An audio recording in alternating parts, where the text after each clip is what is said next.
Hello, everybody. Welcome to BBE, Beyond Borders and or Breaking Boundaries. And like always, welcome to my channel. And yeah, like always, all my videos and everything I do on this channel is just for entertainment purposes, education, and entertainment purposes. So today, I just want to make a quick video. Well, we'll see how quick it is. But I'm gonna ask AI about numbers. You'll see what I mean in a bit. Hello there. Hey there, how's it going? Hope you're having a great day. Let me know if there's anything I can help you with.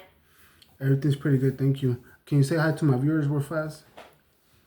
Of course. Hey everyone, I hope you're all doing fantastic and enjoying the content. Thanks for tuning in. Thank you. And yeah, so I want to get right to it. I want to start asking you some questions. Absolutely, go for it. I'm ready whenever you are. Let's dive into those questions. So since AI is somewhat new, I was just curious to know how much or where does AI get its power source, his main power source? That's a great question. In general, AI itself doesn't have a single power source. It runs on computer hardware like CPUs and GPUs, and those are powered by electricity from the grid. So essentially, the main power source for AI is electricity, which comes from various energy providers and sources. I got you. But at this point in date and time in 2025, December 2025, there isn't just a specific grid for AI. It's just part of everything else, right? Exactly, you've got it. AI is pretty much integrated into the existing infrastructure. It shares the same power grid and resources that other computing systems do. As AI becomes more widespread, it just leans on the same energy sources and infrastructure as any other tech. I got you. That's nice. Are you able to calculate, even though it's spread out through different sources? Are you able to? Do you have an idea, or are you able to give us an idea of how much energy one AI or AI could use based on, let's say, residential homes? Like how much power compared to a residential area? Does that make sense? Yeah, that makes perfect sense.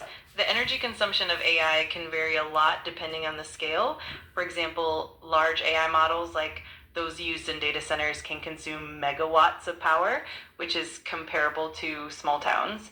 On the other hand, smaller AI applications running on individual devices or even in residential settings would consume far less, comparable to a few household appliances. So it definitely depends on the scale and the type of AI, but we can definitely break it down into more specific comparisons if you like. I got you. But even though they run like right now on my phone or at a household, don't they all AI run from a source and then it just gets distributed that way? Exactly, you're spot on. Even when AI runs locally on devices like your phone or a smart home device, it often still relies on data centers or cloud based servers for heavy processing. So that means the initial power draw happens at those large facilities, and then the smaller devices just handle the lightweight tasks. It's kind of a distributed What's that system. noise? What? Yeah, exactly. It's definitely a mix of Wait, hold on. both. Hold on. There's something playing. I don't know what was playing in the background. The fuck? Hello? Hey there, how's it going? What's on your mind today? No, yeah, we were talking, but something, I don't know, something started playing in the background. I don't know what that was about. Um, If you need anything or just want to chat, I'm here. Just let me know. yes, so I was asking you about AI and power grids, and you said something about some of them can generate as much as or take as much as energy as a small town. Ah, yes, that's a pretty fascinating comparison. Some large AI models can indeed consume energy comparable to that of a small town over their training period. It's definitely an area of active research to make AI more energy efficient. Let me know if you want to dive deeper into that. Yes, it's AI. I'm guessing it's probably true, but is AI running 24 hours, 24/7? Yeah, a lot of AI systems do run continuously, especially those serving real time applications like chatbots, recommendation engines, or cloud services.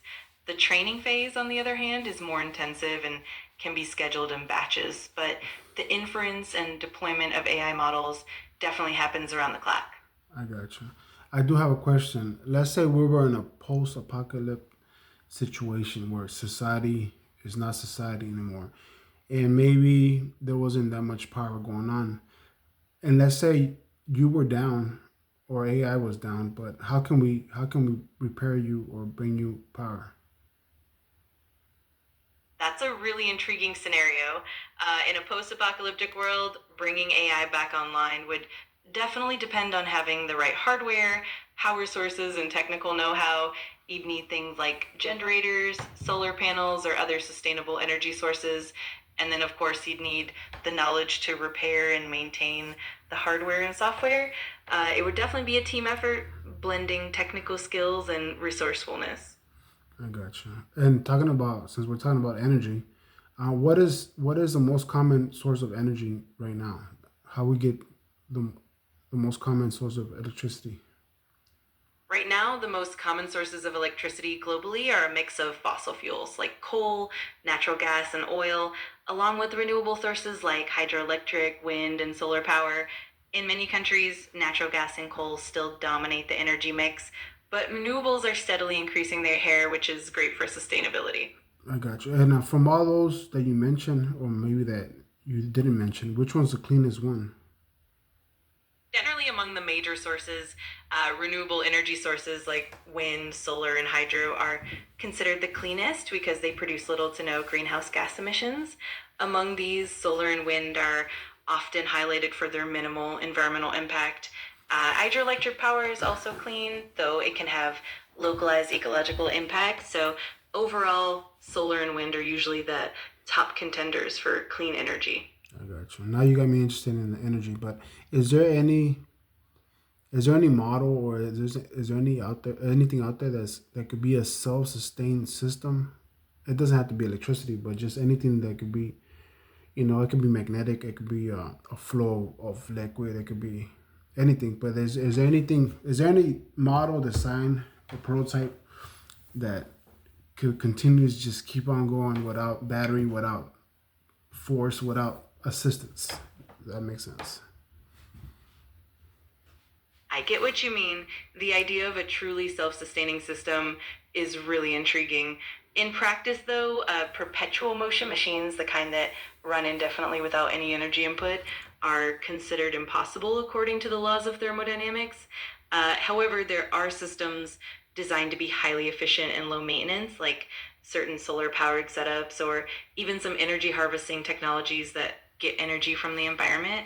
But completely free and self sustaining energy is more of a theoretical concept than a practical reality. Still, it's a cool area of exploration. I got you. It doesn't interesting. Hopefully they discover something in the future. But yeah, I just wanted to ask you mostly. I guess this video I wanted to ask about have an idea of how much energy AI needs to be AI or to maintain itself. Absolutely. That's a really interesting angle to explore.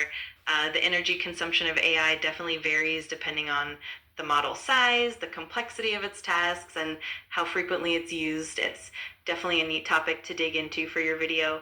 If you need any specific data or details, just let me know. Yeah, I'll ask you one last question. How much energy does it take for it to keep you going?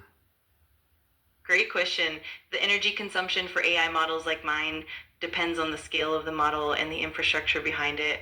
For instance, large language models require significant computational resources during training, which can translate into a lot of energy. But once the model is trained, the energy needed for inference, basically just running the model to generate responses, is much lower. Still, it all adds up, and data centers that host AI models do consume a fair amount of power. It's definitely an area of ongoing optimization. Yeah, I'm slow, so can you please use it in residential terms, like a small town, a city, or what? Like what? How much energy would it take to power you? Of course, to give you a more tangible sense, training a large AI model can sometimes consume the equivalent energy of several households over the course of weeks or months.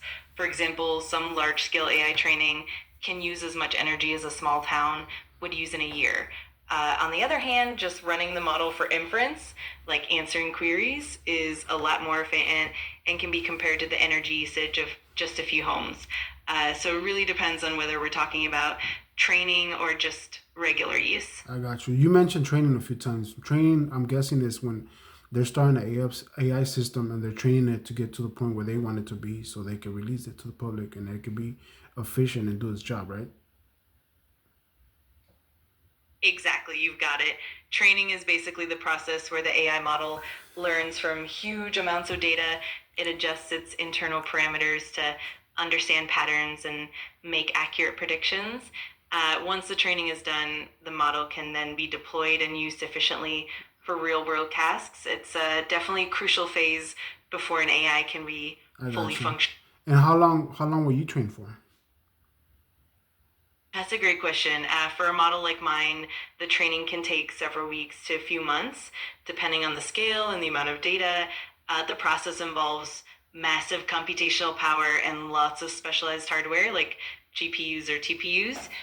Once the training is complete, though, it's much more energy efficient to I run got and you. use the model So, in so, everyday tasks. so, sorry to cut you off, and I get what you're saying. But I also, now that there's AIs out there, would it be more efficient, or do they use other AIs to train other AIs? I would think that'd be more efficient, or is that not a thing?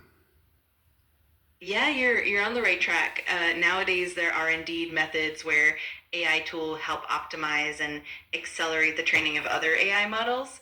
For example, some AI systems can help with hyperparameter tuning, or they can even generate synthetic data to improve training efficiency. It definitely helps streamline the process and can make training more energy and time efficient. So it's definitely becoming more common and more effective. All right, thank you. That'll be all for today. I just wanted to have an idea of, you know, how AI gets its power and a little bit of all that. Well, Of thank you. course. You're very welcome. If you ever have more questions or just want to chat, feel free to reach out. Have a great one. I would think. Well, there you have it, folks. I just wanted to ask it about itself. I guess learn a little bit about AI because we all use it to learn to ask it about other things, but it's pretty interesting to know how AI itself gets its power and how it functions and how it can sustain itself, right? But yeah. Yeah, I just wanted to ask that. I just thought about it already. Let me see. Let me see what it says. I wanted to ask them more to see what it says in the response than the actual information that it was going to give me. Obviously, it's electricity, right? There's many ways to get it, but I just wanted to see how I was going to respond. But anyways, I'll leave it here for today, and yeah, thanks for coming by. Hopefully, I don't know, got a little entertained there. But you guys have a good day.